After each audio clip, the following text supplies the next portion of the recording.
हाँ जी, आज हमारा नेक्स्ट लेक्चर है जी बेनिफिट्स ऑफ एडवर्टाइजिंग एजेंसी। हम लास्ट लेक्चर से एडवर्टाइजिंग एजेंसी पर रहे थे। आज हमने उसको बेनिफिट्स डिस्कस करने हैं। अब बेनिफिट्स ऑफ एडवर्टाइजिंग एजेंसी के मसलन ये हमारे पास 4 बेनिफिट्स उसके लिखे हुए हैं। They have the ability to buy media in bulk at rates that a single business can not obtain.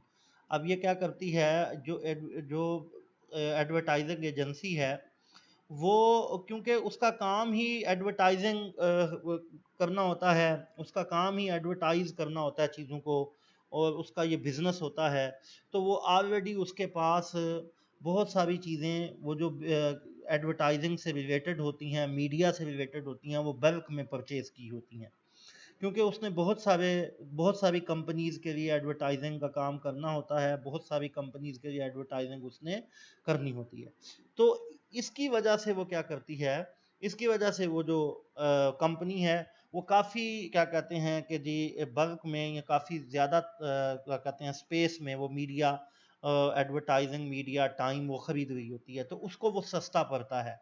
अगर वो कंपनी एज एन इंडिविजुअल वो खरीदेगी तो उसके लिए बहुत ज़्यादा वो महंगी होगी, वो एडवर्टाइजिंग बड़ी महंगी होगी, उसको कास्ट ज़्यादा पड़ेगी। तो इसका सबसे बड़ा बेनिफिट ये है कि भी ability to buy media in bulk at rates that a single business can not obtain. एक आम बिजनेस जो है वो उसको ऑब्टेन नहीं कर सकता। इससे जो छोटे छोटे बिजनेसेस होते हैं, ये छोटे स्मॉल एंटरप्रेन्योर्स होते हैं, उनका भी बेनिफिट होता है। They are educated as to the best time and places to run ads to reach your target market, ultimately minimizing wastage. इनको पता होता है किस वक्त कौन सा कस्टमर टीवी पे बैठा हुआ है, किस वक्त कौन सा कस्टमर क्या कर रहा है, कौन सी एड की कहाँ लगानी चाहिए। अगर न्यूज़पेपर पे कोई ऐड है तो वो किस तरह के न्यूज़पेपर पे लगनी चाहिए। सपोज आपने एक ब्रांड हेल्दी लोगों के लिए लॉन्च किया है, तो वो उसकी एज मसलन वो क्या कहते हैं 20 से 30 साल के दरमियान है, तो वो कोशिश करेंगे कि जो स्पोर्ट्स का टाइम है, स्पोर्ट्स की खबरें जिस वक्त आती हैं, या न्यूज़पेपर में भी जो स्पोर्ट्स का पेज है वहाँ पर लगाएंगे। ठीक है, या आप क्या करेंगे कि जो वो पेज 3 होता है जो फैशन डिज़ाइन का है, अगर वो फीमेल के लिए है, जहाँ पर वो क्या कहते हैं कि जी ये फिल्मी सितारों की और इनकी कोई खबरें होंगी, तो हो सकता है वो वहाँ पे लगाए। यानी वो बेस्ट एजुकेटेड लोग होते हैं, उनको पता होता है कि किस टाइम में कौन सी टीवी की एडवर्टीजमेंट ज़्यादा अच्छी रहेगी। वो उनके रिसोर्स वेस्ट नहीं होंगे, उनका पैसा वेस्ट नहीं होगा। They can help you fine tune your target market so that the message is designed to reach those you want to reach.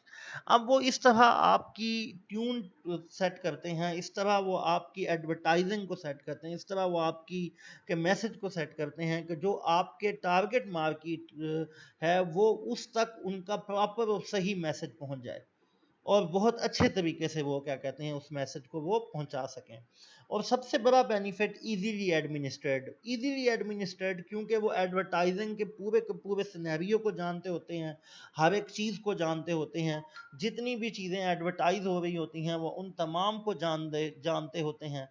तो इसीलिए वो क्या करते हैं, वो ईज़िली उनको कंट्रोल कर सकते हैं। अगर एक आम कंपनी है वो मैन्युफैक्चरिंग में बहुत अच्छी हो सकती है, सेल में बहुत अच्छी हो सकती है, उसको एडमिनिस्ट्रेट भी कर सकती है, लेकिन एडवर्टाइजिंग को एडमिनिस्ट्रेट करना, मीडिया को एडमिनिस्ट्रेट करना, उसको कंट्रोल करना, उसके साथ चलना, वो शायद एक आम कंपनी का काम ना हो जो ये एडवर्टाइजिंग एजेंसी जो कर सकती है।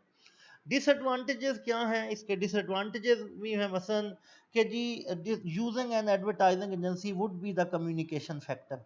मसलन आपकी एडवर्टाइज आप अब खुद तो नहीं जा रहे कम्युनिकेशन देने के लिए, एडवर्टाइजिंग एजेंसी जा रही है, तो सम टाइम ये होता है कि वो आपकी एडवर्टीजमेंट होने की बजाय उस एडवर्टाइजिंग एजेंसी की भी एडवर्टीजमेंट हो जाती है, और वो इतनी प्रॉपर कम्युनिकेशन नहीं दे पाते। जो मैसेज आप एडवर्टाइजिंग एजेंसी को बता रहे होते हैं कि जी हमारा इस तरह का कस्टमर है, ऐसा है, वो उसी तरह का मैसेज उसको नहीं वो कन्वे कर सकते। फिर दूसरी बात ये होती है कि जी हर क्लाइंट की, हर बिजनेस की ये विश होती है कि कोई प्रॉपर और क्रिएटिव किस्म का मैसेज हो। लेकिन सम टाइम क्या होता है, वो इतनी ज़्यादा लेयर्स होती हैं एडवर्टाइजिंग की, इतनी ज़्यादा स्टेजेस एडवर्टाइजिंग की होती हैं, मसलन इतने ज़्यादा क्या कहते हैं मैसेज एडवर्टाइजिंग का इतना हो जाता है, क्लटर वो क्रिएट कर लेते हैं कि जी जो असल मैसेज होता है वो सही तरीके से कस्टमर तक नहीं पहुंचता। ठीक है, if an agency does not communicate और rely its client goals and creative wishes properly, problem can occur within a control and layers may have to become involved। ठीक है, तो अगर वो उसकी विशेष को और मसलन कस्टमर को प्रॉपरली वो नहीं रीड कर रही, उसको प्रॉपरली नहीं रिसर्च किया हुआ, तो फिर क्या होगा, मैसेज जो है वो सही नहीं पहुंच सकेगा। एक और डिसएडवांटेज ये है कि जी जनाब ये अपने डिस्काउंट और अपने फायदे के लिए काम करते हैं। सम टाइम ये होता है कि इनको बहुत सस्ता पैकेज मिलते हैं, इनको बहुत सस्ते प्लेसेस मिल जाती हैं मीडिया पर, लेकिन ये अपने डिस्काउंट और अपने बेनिफिट्स को सामने रखते हैं, और जो थर्ड पार्टी होती है, जो जो क्लाइंट होता है, उसको वो ये नहीं क्या कहते हैं कि जी बेनिफिट्स देते। Another disadvantage would be the media buying discounts, you may not be able to take full advantage of due to commission barriers with an agency। ठीक है ना, जो आपका जो कमीशन बैरियर्स आपका होता है। अब रोल ऑफ एडवर्टाइजिंग एजेंसी क्या है, एडवर्टाइजिंग एजेंसी क्या रोल प्ले करती है। Advertising agency is a service provider that helps it's client by developing suitable campaign for them, कि वो इनके लिए सूटेबल कैंपेन जो है वो इनके लिए ड्राफ्ट करती है। ये पहले हम इसके बारे में भी काफ़ी बात हो चुकी है। Their aim is to present client products and services before customer in such a way that a positive image is created in their mind। मसलन कस्टमर के माइंड में एक पॉजिटिव इमेज जो है वो क्रिएट करना होता है, कस्टमर के माइंड में एक positive word of mouth create करना होता है कि जी वो जो इमेज है कंपनी का वो कस्टमर के माइंड में क्रिएट हो जाए, एक बड़ा पॉजिटिव ऐसा मैसेज जो है वो ड्राफ्ट करना होता है। जो एडवर्टाइजिंग एजेंसी का रोल है, start with identification of its clients goals and objectives, कि वो अपने क्लाइंट के गोल और ऑब्जेक्टिव से स्टार्ट होती है। मसलन वो जहाँ से अपना मैसेज बनाना शुरू करते हैं, अपने कंटेंट को लिखना शुरू करते हैं, वो उसी जगह से स्टार्ट करते हैं जहाँ से उसके क्लाइंट के गोल्स और ऑब्जेक्टिव्स को सामने रख के उसको बनाते हैं। This turn out to be immense value in planning and creating future course of action concerning ad campaigns. वो इस तरह की एडवर्टाइजिंग चलाते हैं कि जो फ्यूचर्स में भी कोई अगर मैसेजेस वगैरह आ सकते हैं या कोई चीज़ें आती हैं तो वो उसमें इजीली एडजस्ट की जा सकें, उसके लिए वो बेनिफिट्स हों।